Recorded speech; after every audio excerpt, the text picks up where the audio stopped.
ബി.ജെ.പിയിലെ കേരളത്തിലെ പൊതുവെ ബി.ജെ.പിയുടെ കേരളത്തിലെ ബി.ജെ.പി വളരാത്തതിൻ്റെ സംഘടനാപരമായിട്ടല്ല, അതിൻ്റെ അടിത്തട്ടിലേക്ക് അതിൻ്റെ ഒരു എന്താ പറയുക, നമുക്കൊരു ജനകീയ മുന്നേറ്റം ഉണ്ടാക്കത്തക്ക വിധത്തിൽ ഭരണത്തിലേക്ക് കടന്നു വരാൻ തക്ക വിധത്തിലുള്ള ഒരു ഭരണം ബി.ജെ.പിക്ക് കിട്ടാത്തതിൻ്റെ പ്രധാന കാരണം ഒരാൾക്ക് ഒരാളെ ഇഷ്ടമില്ല എന്നുള്ളതാണ്. കാരണം പരസ്പരം കെട്ടിപ്പിടിച്ച് നടക്കുമെങ്കിലും രാഷ്ട്രീയപരമായിട്ട് ഒരാൾ വളരുന്നത് മറ്റൊരാൾക്ക് ഇഷ്ടമല്ല. ഇപ്പോൾ കേരളത്തിൽ ആദ്യം ജയിക്കേണ്ട മണ്ഡലം എന്ന് കേരളത്തിൽ ബി.ജെ.പിയും എല്ലാ രാഷ്ട്രീയക്കാരും വിധി എഴുതിയൊരു മണ്ഡലമുണ്ട്, കാസർഗോഡ് ജില്ലയിൽ മഞ്ചേശ്വരം. അത് മാരാർജിയുടെ കാലം മുതൽ വിജയിക്കേണ്ടതാണ്. മനസ്സിലായില്ലേ? 100 വോട്ടിന് താഴെ വോട്ട് നിന്നിട്ട് പോലും ആ മണ്ഡലത്തിൽ പോലും വിജയിപ്പിച്ചെടുക്കാൻ ബി.ജെ.പിക്ക് ഇന്നും കഴിഞ്ഞിട്ടില്ല എന്ന് പറഞ്ഞാൽ കേരളത്തിലെ ബി.ജെ.പി നേതൃത്വത്തിൻ്റെ മോശമായ പ്രകടനം തന്നെയാണ്. ഗ്രൂപ്പുകൾ പരസ്പരം തോൽപ്പിക്കാൻ ഗ്രൂപ്പല്ല ബി.ജെ.പിയിലുള്ളത്. ഗ്രൂപ്പ് എന്ന് പറയുന്ന സംവിധാനം ബി.ജെ.പിയിലില്ല. പക്ഷേ ഗ്രൂപ്പിന് അതീതമായിട്ട് മറ്റ് ചില പറഞ്ഞില്ലേ, ഞാൻ പറഞ്ഞു കഴിഞ്ഞാൽ ഈ ഞണ്ടിൻ്റെ സ്വഭാവമാണ് ബി.ജെ.പിയിലെ കേരളത്തിലെ ബി.ജെ.പി നേതാക്കന്മാർക്കുള്ളത്. ഒരാൾ രക്ഷപ്പെടുന്നത് മറ്റൊരാൾക്ക് ഇഷ്ടമല്ല, അപ്പോൾ അവനെ വലിച്ചതായിട്ടും. ഇപ്പോൾ ഒരാളെ 100% ഉറപ്പായിട്ടും ജയിക്കുന്ന ഒരു മണ്ഡലത്തിൽ മത്സരിപ്പിക്കാൻ വെച്ചോ, അയാൾ തൊട്ടടുത്ത് ഏതെങ്കിലും മണ്ഡലത്തിൽ ജയിക്കാൻ സാധ്യതയുള്ള ഒരാളെ തോൽപ്പിക്കാൻ അയാൾ ആദ്യം ശ്രമിക്കുള്ളൂ, അയാൾ ജയിക്കാൻ ആദ്യം ശ്രമിക്കില്ല. കാരണം അതാണ് ബി.ജെ.പിയുടെ നേതാക്കളുടെ കുഴപ്പം. കാരണം ഒരിക്കലും വേറൊരാൾ ജയിച്ച് കയറുന്നത് സ്വപ്നം കാണാൻ പോലും ഈ ബാലിശമായ രാഷ്ട്രീയക്കാർക്ക് മനസ്സിലാവുന്നില്ല എന്നുള്ളതാണ്. അപ്പോൾ അത്രയും ബാലിശമായ ചിന്താഗതിയാണ് കേരളത്തിലെ ബി.ജെ.പി നേതാക്കന്മാർ ഉൾക്കൊള്ളുന്നത്. അപ്പോൾ അതിൻ്റെ ഒരു പശ്ചാത്തലത്തിലാണ് അപ്പോൾ അങ്ങനെയുള്ള പ്രശ്നങ്ങൾ ബി.ജെ.പിയിൽ നിൽക്കുന്നു. ഇതുപോലെ പല പ്രശ്നങ്ങളും നേരിടുന്നു. അപ്പം ഞാൻ ഇതിൽ പള്ളിയിൽ വെച്ച് ഇങ്ങനെ ആക്രമിക്കപ്പെടുന്നു. പള്ളിയിലെ മുഴുവൻ ആളുകൾ വന്ന് എന്നെ സംരക്ഷിച്ചതുകൊണ്ട് എനിക്ക് വലിയ കേടുപാട് പറ്റാതെ ഞാൻ രക്ഷപ്പെട്ടു. പക്ഷേ കയ്യിന് പരിക്ക് പറ്റി ഒടിഞ്ഞു, 3-4 ദിവസം ഹോസ്പിറ്റലായി. പക്ഷേ കായികമായി നേരിട്ട് ഫിസിക്കലി അത് ഇവർ വളഞ്ഞെങ്കിലും ഇത് പുറത്ത്, അതായത് കസേര കൊണ്ട് തല്ലാനും പിടിക്കാനൊക്കെ ഉള്ള ശ്രമങ്ങളൊക്കെ ഉണ്ടായി. അതിൽ കസേര കൊണ്ട് ഒരു അടി കൊണ്ട് കൈക്ക് ഫ്രാക്ചറൊക്കെ പറ്റി അങ്ങനെയൊക്കെ സംഭവിച്ചിട്ടുണ്ട്. പക്ഷേ ഗുരുതരമായ ഒരു അവസ്ഥയിലേക്ക് പോയില്ല. അപ്പോഴേക്കും അവിടെ പള്ളിക്കാർ ഫുൾ സപ്പോർട്ടായിരുന്നുണ്ട്. അപ്പോൾ അവർ സംരക്ഷിച്ചതുകൊണ്ട് നമുക്കങ്ങനെ ഇതല്ലാണ്ട് പോയി. പക്ഷേ അതിന് കാര്യമായൊരു നിലപാടെടുത്തില്ല. ഈ സംഭവം കഴിഞ്ഞ് ഹോസ്പിറ്റലൈസ് ചെയ്ത് ഹോസ്പിറ്റലിൽ നിന്ന് പുറത്തിറങ്ങിയ ഉടനെ വീണ്ടും ഈ പൗരത്വ ഭേദഗതി ബില്ലിൻ്റെ യോഗങ്ങളിലേക്ക് വീണ്ടും പ്രസംഗിക്കാൻ പോകുകയാണ്. മനസ്സിലായില്ലേ? അത് ഇടുക്കിയിൽ തന്നെ പോയി. ഇടുക്കിയിൽ തൊടുപുഴയായിരുന്നു എൻ്റെ ആദ്യത്തെ, അത് കഴിഞ്ഞിട്ടുള്ള യോഗം. വലിയ ജനാവലിയായിരുന്നു. വലിയ ജനാവലിയിൽ ഞാൻ അതിനെ സംബോധന ചെയ്തു. അതിനുശേഷം പല യോഗങ്ങളും പ്രസംഗിച്ചു. അതിനുശേഷം ഒരു 1.5-2 മാസമായി കഴിയുമ്പോഴാണ് പുതിയ സംഘടനാ തെരഞ്ഞെടുപ്പുമായി ബന്ധപ്പെട്ട് പുതിയ പ്രസിഡന്റ് അധികാരത്തിൽ വരുന്നത്. അപ്പോൾ കെ സുരേന്ദ്രൻ പ്രസിഡൻ്റായിട്ട് വരും. അപ്പോൾ കെ സുരേന്ദ്രൻ്റെ പേര് വരുമ്പോൾ തന്നെ ഞാനും ഞങ്ങളുടെ ഒരു സുഹൃത്ത് വലയങ്ങളുമൊക്കെ കെ സുരേന്ദ്രനെ വിജയിപ്പിക്കണം എന്ന് തന്നെയാണ് ഞങ്ങളുടെ ആഗ്രഹം. കാരണം നല്ലൊരു ഡൈനമിക് പേഴ്സണാലിറ്റിയാണ്, നല്ലൊരാളാണ്.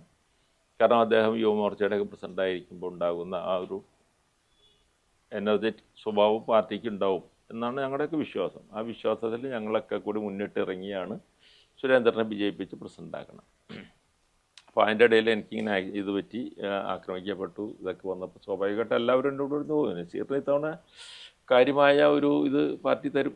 കാരണം പാർട്ടിക്ക് വേണ്ടിയിട്ട് ബലിയാടായതാണല്ലോ.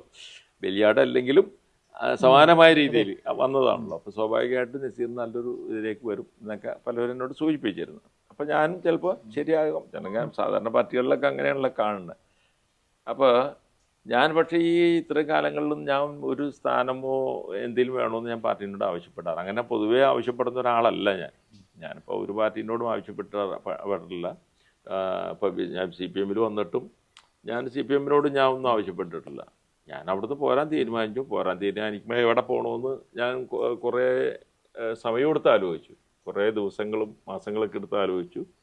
അങ്ങനെ അവസാനം എടുത്തൊരു തീരുമാനത്തിൻ്റെ വെളിച്ചത്തിലാണ് CPM പോകാൻ തീരുമാനിച്ചത്. അപ്പോൾ അങ്ങനെ വരുമ്പോൾ ഞാനപ്പോൾ അവരോട് എനിക്ക് ഇന്നത് വേണം എന്നൊന്നും ഞാൻ ആവശ്യപ്പെട്ടില്ല. അവർ തന്നില്ലെങ്കിൽ ഞാൻ എൻ്റെ നിലപാടുമായിട്ട് മുന്നോട്ട് പറഞ്ഞു വന്നത് BJP-യിലുള്ളിൽ വേണ്ടത്ര സംരക്ഷണം തന്നില്ല, നമ്മളെ ഒറ്റപ്പെടുത്തുന്ന സമീപനത്തിലേക്ക് കാര്യങ്ങൾ പോയത് കൊണ്ടാണ് നമ്മൾ. അല്ല, അതിൽ വേറൊരു സംഭവം കൂടി വന്നു. അതിപ്പോൾ ഇതിൽ വന്നതിന് ശേഷം പുതിയ പ്രസിഡന്റ് വന്ന് പുതിയ ഭാരവാഹികളെ തിരഞ്ഞെടുക്കുമ്പോൾ എന്നെ നേരെ ഡീപ്രൊമോട്ട് ചെയ്തോളൂ. അപ്പോൾ അതിൻ്റെ പിന്നിൽ മുരളീധരനാണെന്നാണ് പിന്നീട് ഞാൻ മനസ്സിലാക്കിയത്. ശരിയോ തെറ്റോ ആവാം. അപ്പോൾ എന്നെ മേഖലാ പ്രസിഡൻ്റാക്കി, സെൻട്രൽ സോണിൻ്റെ പ്രസിഡൻ്റാക്കി. സെൻട്രൽ സോണിൻ്റെ പ്രസിഡന്റ് എന്ന് പറഞ്ഞ സത്യത്തിൽ BJP-യുടെ ഭരണഘടനയിൽ അങ്ങനെ ഒരു സംവിധാനമേ ഇല്ല. ഈ BJP മേഖലാ പ്രസിഡന്റ് സെക്രട്ടറി എന്ന് പറഞ്ഞ പരിപാടിയില്ല. ഇതിന് ശേഷം കുറച്ച് നാളായിട്ട് ഇപ്പോൾ ഉണ്ടാക്കിയെടുത്താണ്. കാരണം ഈ നേതാക്കന്മാരെയൊക്കെ അക്കോമഡേറ്റ് ചെയ്യാൻ വേണ്ടിയിട്ട് ഉണ്ടാക്കിയെന്ന് വെച്ചാൽ പരിപാടികളാണ്. അപ്പം അങ്ങനെ മേഖലാ പ്രസിഡൻ്റാണ്. അപ്പോൾ എനിക്ക് സത്യത്തിൽ മാനസികമായിട്ടൊരു വിഷമം തോന്നി. അത് എനിക്ക് ആ സമയം പോലെ എനിക്ക് മാനസികമായിട്ടൊരു ചെറിയ വിഷമം ഉണ്ടായി. പക്ഷേ ഞാൻ എന്നാലും അത് കുഴപ്പമില്ല. ഞാൻ അതിനൊരു പരാതിയും പറഞ്ഞില്ല. അവിടെ പാർട്ടിയിൽ എന്നെ നിങ്ങളിങ്ങനെ പ്രൊമോട്ട് ചെയ്തുകൊണ്ട് എനിക്ക് പരാതിയുണ്ട്, എനിക്കാണത് വേണം, അന്ന് ഞാൻ പറഞ്ഞിട്ടില്ല. ഞാൻ അതുമായിട്ട് മുന്നോട്ട് പോയി. അങ്ങനെ എനിക്ക് കോട്ടയം ജില്ലയുടെ ചാർജ് വന്നു. ഞാൻ കോട്ടയം ജില്ലയിൽ അങ്ങനെ ചാർജായിട്ട് മുന്നോട്ട് പോവുകയാണ്. അതിനുശേഷം എറണാകുളത്ത് ഒരു പരിപാടി ഉദ്ഘാടനം ചെയ്യാനായിട്ട് മുരളീധരൻ വരെയുണ്ട്.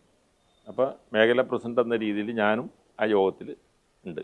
അപ്പോൾ മുരളീധരൻ്റെ അപ്പുറം ഒരു സൈഡിൽ ജില്ലാ പ്രസിഡന്റ്, ഒരു സൈഡിൽ ഞാൻ, പിന്നെ മറ്റ് നേതാക്കളൊക്കെ ഇരിക്കുന്നു. ഫ്രണ്ടിൽ 8-10 മീഡിയ പ്രവർത്തകർ ക്യാമറയ്ക്കായിട്ട് നിൽപ്പുണ്ട്. അപ്പോൾ ഇദ്ദേഹം ഉദ്ഘാടനത്തിന് എഴുന്നേൽക്കുകയാണ്. ഉദ്ഘാടനത്തിന് എഴുന്നേൽക്കുമ്പോൾ മുരളീധരൻ ഈ വേദിയിലിരിക്കുന്നവരുടെ പേര് പറയുമ്പോൾ എൻ്റെ പേരോ എൻ്റെ ഡെസിഗ്നേഷനോ പുള്ളിക്ക് അങ്ങോട്ട് പറയാൻ പറ്റുന്നില്ല എന്നുള്ളതാണ്. ഈ പറയാൻ പറ്റില്ല, വിരോധം വെച്ചുകൊണ്ട് തന്നെ. അല്ലാണ്ട് പിന്നെ മുരളീധരനെ എല്ലാവരും പേരറിയുക. കാരണം 30 വർഷം മുഴുവൻ ഒരു സംസ്ഥാന കൂടെ ഇരുന്ന് പ്രവർത്തിച്ച സംസ്ഥാന നേതാവിൻ്റെ പേരറിയില്ലാണ്ട്. അപ്പം എന്നിട്ട് അത് മാത്രമല്ല, പുള്ളി എന്നിട്ട് എന്താ നസീർ, എന്ത് നസീറാണ്, എന്താ മേഖലയുടെ സെക്രട്ടറിയാണ്, അതായത് ഇങ്ങനെ പുച്ഛസ്വരത്തിൽ സംസാരിക്കില്ലേ എന്ന് അത് അടുത്ത് ബാക്കിലേക്ക് തിരിഞ്ഞ് പ്രവർത്തകരോട് സുരേന്ദ്രൻ പറയുന്ന പോലെ. അതെ, അങ്ങനെ അത് എനിക്ക് വല്ലാതെ ഫീൽ ചെയ്തു. കാരണം അത് നമ്മളങ്ങോട്ട് വല്ലാതെ കൊച്ചാക്കുന്ന പോലെ എനിക്ക് തോന്നി. പിറ്റേ ദിവസം ഞാൻ രാജിവെച്ചു. രാജിവെക്കാനുള്ള പ്രധാന കാരണങ്ങളിൽ ഏറ്റവും പ്രധാനപ്പെട്ട കാരണം ഇതായിരുന്നു. അതായത് നമുക്ക് തരേണ്ട അംഗീകാരം നമുക്ക് വേണ്ട, നമ്മൾ അപമാനിച്ചു എന്നുള്ളതാണ്.